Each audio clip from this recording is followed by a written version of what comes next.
श्री शिवाय नमस्भ्यम, हर हर महादेव, जय महाकाल। कैसे हैं आप सभी लोग? देखिए, आप सभी को पता है कि आज श्रावण मास में पड़ने वाली सावन की अष्टमी, और इस सावन की अष्टमी के दिन ये शिव पार्वती मिलन के दीपक को जलाना बिल्कुल मत भूलना। गुरुदेव ने कहा कि ये जो अष्टमी तिथि पड़ती है, श्रावण मास की अष्टमी तिथि, ये शिव और मैया पार्वती के मिलन का दिन है। और आप आज की जिस कामना से, जिस हृदय की बात को लेकर, जिस भाव से इस दीपक को अपने घर में रात्रि समय जलाते हैं, आपकी वो कामना सावन होने से पहले पहले निश्चित रूप से पूरी होती है। जितनी माताएं बहनें मेरे इस वीडियो को सुन रही हैं, देख रहे हैं, आज के दिन का ये उपाय करना बिल्कुल भी मत भूलना। गुरुदेव की कथा से सुन और समझ करके उपाय को बहुत ही आसान भाषा में आप सभी लोगों को बताऊंगा। परंतु पहले आप सबसे बस एक छोटी सी प्रार्थना, जो लोग पहली बार आए हैं ना, इसको सब्सक्राइब करना बिल्कुल भी मत भूलिएगा, और वीडियो को लाइक करके देव आदिदेव महादेव का कोई प्यारा नाम कमेंट बॉक्स में लिखना भूलना। इस पूरे वीडियो में हम 3 उपायों के बारे में बात करेंगे, जो कि आपको इस श्रावण मास की अष्टमी तिथि की रात्रि को करें तो ध्यान से सुनना है और समझने की कोशिश करना है। सबसे पहले बात करते हैं हमारे पहले उपाय, जो कि आपको शिव पार्वती मिलन का उपाय करना। गुरुदेव ने कहा कि जब आपकी इच्छा अधूरी हो, कोई कामना, कोई हृदय की बात है जो महादेव से आपने बहुत बार बोला, लेकिन वो कामना पूरी नहीं हो रही है, आपके द्वारा किए गए उपायों का, व्रत का फल अगर आप नहीं मिल रहा है, घर में सुख नहीं, शांति नहीं, दुख के आंसू सूखने का नाम नहीं ले रहे, तो आज की रात्रि ये वाला दीपक लगाना बिल्कुल भी मत भूलना। गुरुदेव ने कहा आप मात्र एक दीपक तैयार करना है ना।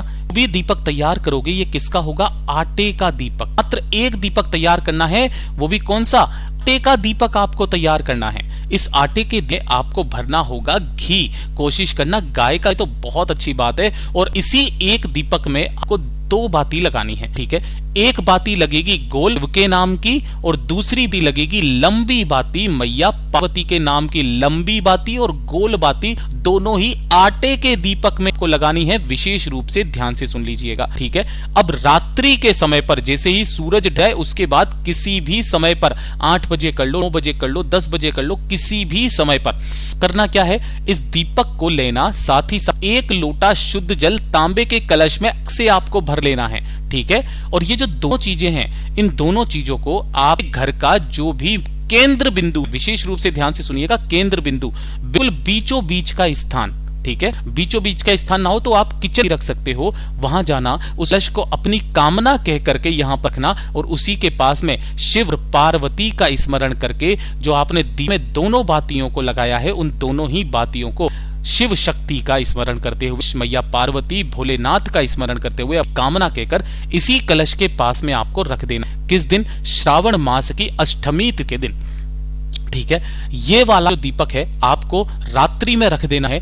पूरी रात्रि इसे यहीं पर रखे रहने दे, जरूरी नहीं है कि ये पूरी रात्रि भर जले, बस आपको अपनी काम कह करके इसे यहां पर रख देना है। ये तो करोगे अष्टमी तिथि की रात्रि को। जब अगला दिन आएगा, कौन सा दिन पड़ेगा? नवमी का दिन, ठीक है ना, श्रावण मास की नवमी का दिन। तो अगले दिन आपको करना क्या है, इस दीपक को यहां से उठा करके किसी भी बेलपत्र पेड़ के नीचे रख देना है, और जो ये कलश आपने जल यहां पर रखा था, इसके पास में ना, इस कलश जल को लेकर के आपके घर के आसपास जो भी भोलेनाथ का मंदिर हो, उस भोलेनाथ के मंदिर में जाना है। शिवलिंग के पीछे की तरफ, उत्तर दिशा की तरफ में मुख करके आपको खड़े हो जाना है। दोनों हाथों में जो लोटा जल लिया है, उस जल को लेना, सबसे पहले अपना नाम बोलना, अपना गोत्र बोलना, और अपनी कामना कह करके इस कलश का आधा जल माता रानी के हस्त कमल के चारों तरफ आपको समर्पित करना है। क्या करना है? इस हस्त कमल के चारों तरफ आधा लोटा जल समर्पित करना, और बाकी का जो आधा लोटा जल है वो भोलेनाथ की शिवलिंग पर शिव शक्ति का स्मरण करते हुए,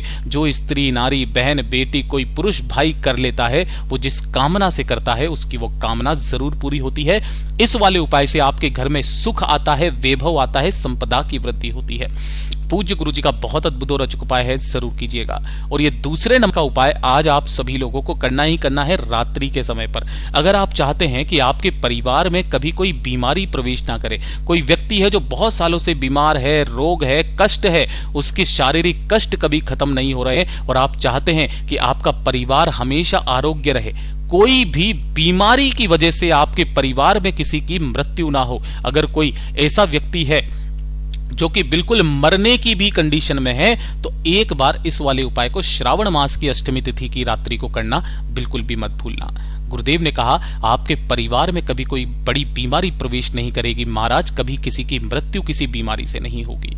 आपको मात्र 1 लोटा शुद्ध जल लेना है अपने घर का तांबे के कलश में, और इसी के साथ में लेना होगा 7 लौंग, है ना। कितनी लौंग लेनी है? 7 लौंग आपको लेनी है, जिनके ऊपर का फूल भी होना चाहिए कुछ इस तरीके से। 7 लौंग के साथ में मात्र 1 बेलपत्र जो कहीं से भी खंडित कटा फिटा ना हो। तो जो कलश आपने जल लिया है, इसी जल के कलश में आपको 7 लौंग और जो 1 आपने बेलपत्र लिया है, इसी कलश के अंदर डाल देना। डाल करके आपके पूरे घर में लेकर के इस कलश को आपको घुमा देना है अवधूतेश्वर महादेव का नाम लेकर के, और परिवार के जितने भी सदस्य हैं उन सभी सदस्यों से इस वाले कलश का एक एक बार स्पर्श कराकर, हाथ स्पर्श कराकर इस कलश को उठाकर आपके घर में जहां पर पानी पीने का स्थान होता है, परिंदा होता है, जिसे पितरों का स्थान माना जाता है। किसका? पितरों का स्थान माना जाता है। अगर ये नहीं है तो आरओ सिस्टम लगा होगा, इस आरओ सिस्टम के पास में जाकर के उस कलश को आपको पूरी रात्रि भर, श्रावण मास की अष्टमी तिथि की पूरी रात्रि भर आपको यहां पर रखे रहने देना है। अगला दिन जब आएगा, अगले दिन सुबह स्नान करने के पश्चात इस वाले कलश को यहां से उठाना, लेकर के पहुंच जाना किसी भी भोलेनाथ के मंदिर में शिवलिंग के पास में, और यहां जाकर के शिवलिंग के पीछे की तरफ आसन लगा करके बैठ जाना, उत्तर दिशा की तरफ में मुख करके दोनों हाथों में उस कलश को पकड़ करके श्री शिवाय नमस्तुभ्यम मंत्र का स्मरण करते हुए अवधूतेश्वर महादेव के नाम से इस संपूर्ण जल को शिवलिंग पर समर्पित कर देना। समर्पित कर देने के पश्चात जो बेलपत्र आपके पास में है, उस बेलपत्र को शिवलिंग पर स्पर्श करा करके माता रानी के हस्त कमल पर रख करके चले आ जाना।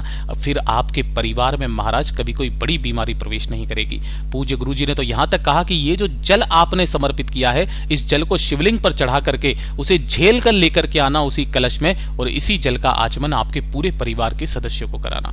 पूज्य गुरु जी का बहुत अद्भुत और अचूक उपाय है, जरूर कीजिएगा। और ये तीसरे नंबर का तो उपाय आज आप सभी लोगों को करना है। ये उपाय खास करके उन सभी जोड़ों के लिए है, पति पत्नी के बीच में लड़ाई झगड़ा बहुत ज्यादा होता है ना, उनके बीच में प्रेम नहीं है, पहले सब कुछ अच्छा था, छोटी छोटी सी बातों पर आपके बीच में क्लेश होने लगता है ना, पति पत्नी के बीच का प्रेम कम हो गया है, वो सामंजस्य का भाव नहीं रहा है। तो गुरुदेव ने कहा आज की रात्रि चाहे पति चाहे पत्नी दोनों में से कोई भी घर पर ये वाला उपाय करना बिल्कुल मत भूलना। मात्र 1 लोटा शुद्ध जल अपने घर का लेना है तांबे के कलश में, और साथ ही साथ लेनी होंगी आपको 2 बेलपत्र। कितनी बेलपत्र चाहिए? 2 बेलपत्र चाहिए। रात्रि के समय पर आपको करना क्या है, आपके घर में जो भी कोई गमला हो, केवल 1 गमला छोड़ करके, जो कि होता है तुलसी का गमला, इसके अलावा जो गमला हो उसी गमले की मिट्टी का ही आपको एक पार्थिव शिवलिंग का निर्माण उसी वाले पौधे के नीचे, उसी वाले वृक्ष के नीचे कर लेना है। ठीक है ना। अगर कोई गमला ना हो, गार्डन वार्डन है, वहां पर उसी गार्डन की मिट्टी का एक पार्थिव शिवलिंग का निर्माण करना। उस पार्थिव शिवलिंग का पहले चंदन, अक्षत, मोली, रोली जो आपको समर्पित करना है, समर्पित करके उसका पूजन करना, अर्चन करना, और 1 गोल बाती का दीपक यहां पर प्रज्वलित कर देना, जला देना। पूजन करते समय आपको शिव शक्ति का स्मरण करना है, और स्मरण करके अपना नाम और गोत्र बोल करके दोनों बेल पत्रियों को एक दूसरे से जोड़ करके महादेव की शिवलिंग पर आपको समर्पित कर देना है। समर्पित करके अपनी कामना कहकर 15 मिनट के पश्चात आपको वहां पर वापस आना है, मतलब आपको चले जाना है, हाथों हाथ विसर्जन नहीं करना है।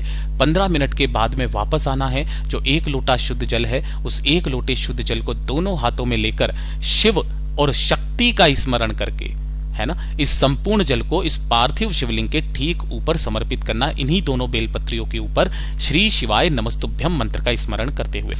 जब ये संपूर्ण जल समर्पित हो जाएगा, हो जाने के पश्चात ये जो 2 बेलपत्र आपने यहां पर समर्पित की थी, इन्हीं दोनों बेलपत्रियों को यहां से उठा लेना। इनमें से 1 बेलपत्र जो है वो पति और दूसरी बेलपत्र पत्नी को खाना होगा। कैसे भी करके खिला देना, चाहे सब्जी में मिलाकर, चाहे कैसे भी करके। उस दिन के बाद से ही उन दोनों के बीच में प्रेम रस बहने लगेगा। दोनों के बीच में जो छोटी छोटी सी बातों पर मनमुटाव, क्लेश होता है, वो हमेशा के लिए समाप्त होने लगेगा।